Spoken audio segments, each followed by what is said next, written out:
La quatrième planète était celle du businessman.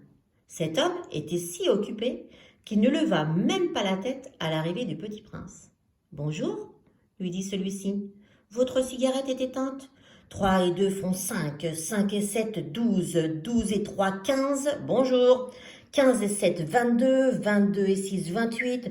Pas le temps de la rallumer. 26 et 5, 31. Ouf! Ça fait donc 501 622 731. 500 millions de quoi? Hein? T'es toujours là?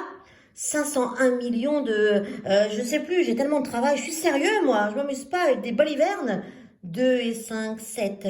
501 millions de quoi? Répéta le petit prince, qui jamais de sa vie n'avait renoncé à une question une fois qu'il l'avait posée.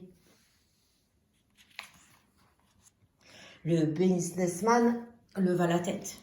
Depuis 54 ans que j'habite cette planète-ci, je n'ai été dérangé que 3 fois. La première fois, ça a été il y a 22 ans, par un hanneton qui était tombé Dieu sait d'où. Il répandait un bruit épouvantable et j'ai fait 4 erreurs dans une addition. La seconde fois, ça a été il y a 11 ans. Par une crise de rhumatisme, je manque d'exercice. Je n'ai pas le temps de flâner, je suis sérieux, moi. La troisième fois, la voici. Je disais donc 501 millions... Millions de quoi? Le businessman comprit qu'il n'était point d'espoir de paix. Millions de ces petites choses-là que l'on voit quelquefois dans le ciel. Des mouches? Mais non, des petites choses là qui brillent. Des abeilles? Mais non! Des petites choses dorées là qui font rêvasser les feignants. Mais je suis sérieux, moi. Je n'ai pas le temps de rêvasser. Ah, des étoiles. C'est bien ça, voilà, des étoiles. Et que fais-tu de 500 millions d'étoiles? 501 millions 622 731. Je suis sérieux, moi, je suis précis. Et que fais-tu de ces étoiles? Ce que j'en fais? Oui. Rien, je les possède. Tu possèdes les étoiles? Oui. Mais j'ai déjà vu un roi qui... Non, les rois ne possèdent pas. Ils règnent sur. C'est très différent. Et à quoi cela te sert-il de posséder les étoiles? Ça me sert à être riche. Et à quoi cela te sert-il d'être riche? À acheter d'autres étoiles, si quelqu'un en trouve. Celui-là, se dit en lui-même le petit prince, il raisonne un peu comme mon ivrogne. Cependant, il posa encore des questions.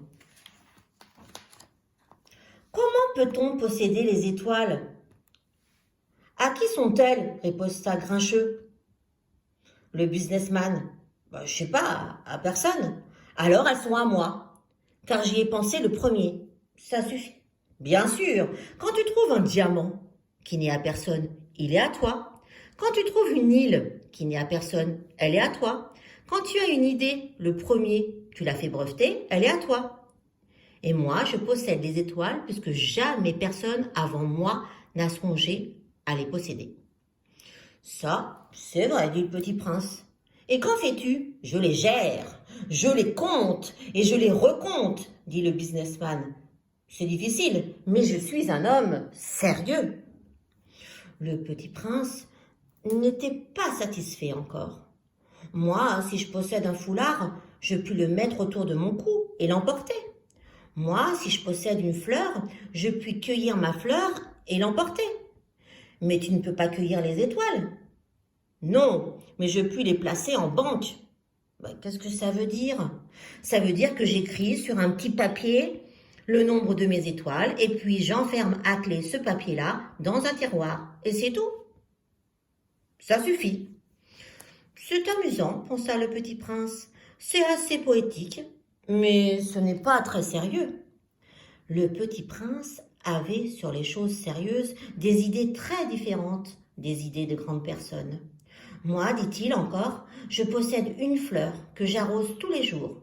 Je possède 3 volcans que je ramone toutes les semaines, car je ramone aussi celui qui est éteint. On ne sait jamais. C'est utile à mes volcans et c'est utile à ma fleur que je les possède. Mais tu n'es pas utile aux étoiles. Le businessman ouvrit la bouche, mais ne trouva rien à répondre, et le petit prince s'en fut. Les grandes personnes sont décidément tout à fait extraordinaires, se disait-il simplement en lui-même durant le voyage. À suivre.